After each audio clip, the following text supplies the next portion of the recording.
Hello mga ka-home buyers! Magandang araw po sa inyong lahat.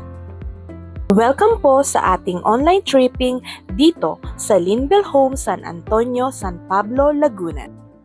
Para po ito sa mga future homeowners at sa ating mga clients na naghahanap ng abot kaya, accessible at magandang location para sa kanilang pamilya. Sa video na ito, ipapakita ko ang actual ambience ng subdivision, mga available units, pati na rin ang mga karatig establishments na siguradong magugustuhan nyo.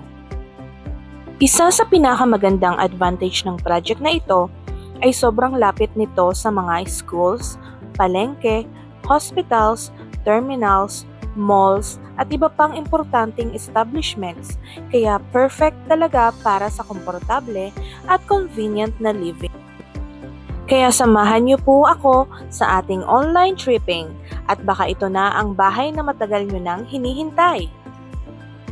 Tara na po at silipin natin ang Linville Homes San Antonio. Kung galing ka ng Santa Rosa, Laguna, pwede mong ma-drive papunta sa subdivision na ito ng almost 1.5 to 2 hours.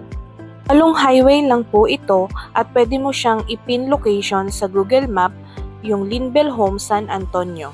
Kung galing ka naman sa Manila, pwede kang mag-expressway at mag-e-exit ka sa Santo Tomas, Batangas. Pagdating ng SM San Pablo, Laguna, for only 15 to 20 minutes drive, ay nasa Linville Homes San Antonio ka na. Ano nga ba ang available units dito? Ang Linville Homes San Antonio ay meron dalawang model unit na ino-offer.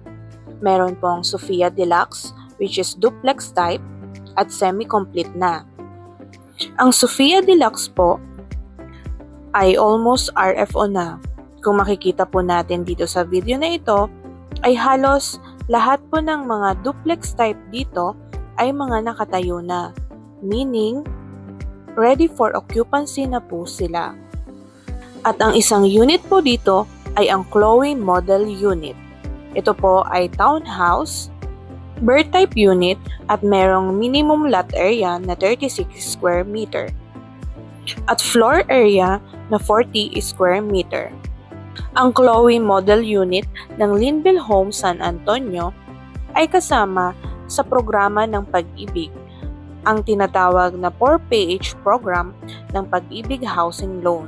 Kung ikaw ay first-time home buyers ng Pag-ibig na mag-housing loan sa Pag-ibig at walang ibang housing loan, ay pasok na pasok ka dito